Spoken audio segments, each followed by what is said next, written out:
I'm assuming everyone here knows Hump and Bump. I'm just going to quickly cover it, and we're going to just show how you actually help it in the team up position. So,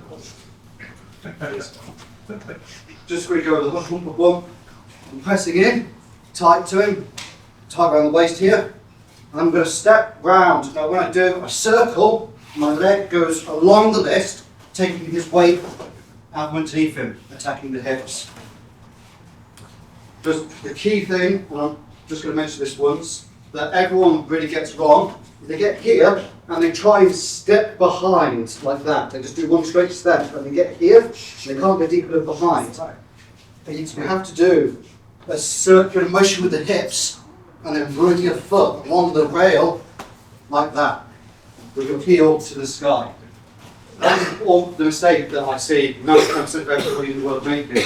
When they're from the Hump and Bump, they literally just try and step past in a straight line. It's a very effective takedown, but it has to be circled underneath the hips.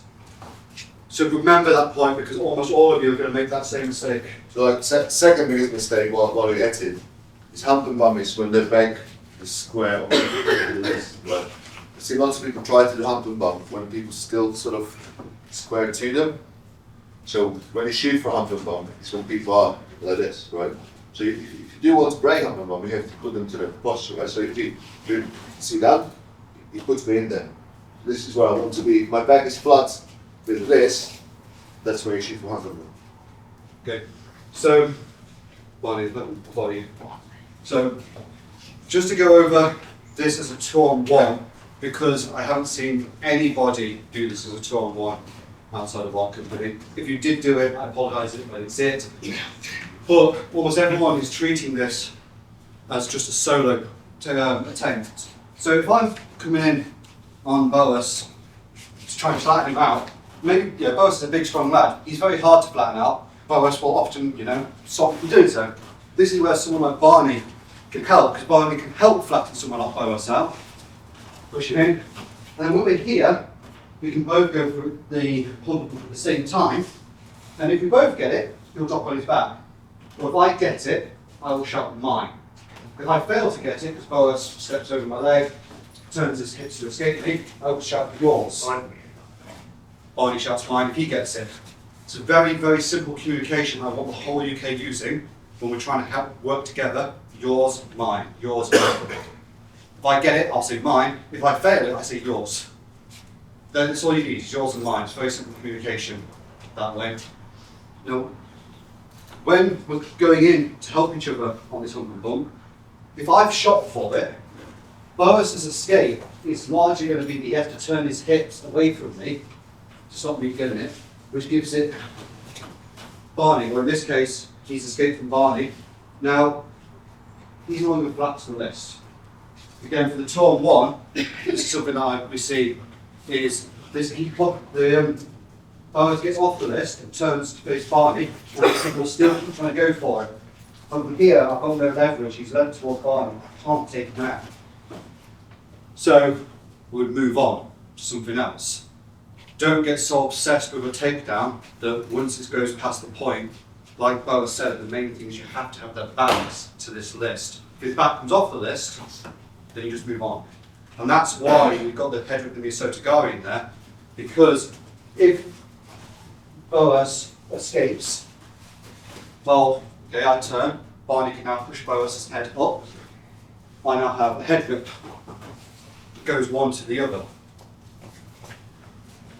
Now, some simple theory on 2-on-1. If I attack low, Barney attacks high. If I attack high, Barney attacks low.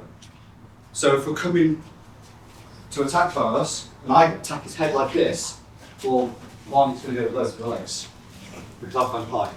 There's no point both of you going for the same thing. If both of you attack low at the legs, it doesn't really achieve anything, because his body can still turn and can still bend. If we both go high, we're both trying to achieve, both back to the head, we're getting away, shut his arms, we're both doing this. And you see this sort of thing in tournaments all the time. One person's hanging onto the head like this, the next person's trying to get a head grip, and we see that sort of thing all the time. Really basic 2-on-1. One person goes high, one goes low. But you shouldn't need to talk about that, because I just see where his hands are. When he puts his hands on cards, I just go to the opposite place. Okay, you see this all the time, so, right? Especially in the UK. So Dan goes for my head, right? We go up and see the other guy goes for headroom. How is he going to head me? He can't still hold my head within him. Does it make sense? Right? He's not going to achieve headroom if you pull him towards him. With the assisting of each other on this, obviously we just went over the hump and bump pressure here. I can also assist it, so to set up, I can assist it by just pushing. I can literally just push, and that gives Barney the hump and bump. This is particularly good if we're fighting for halberdier or somebody trying to hit us.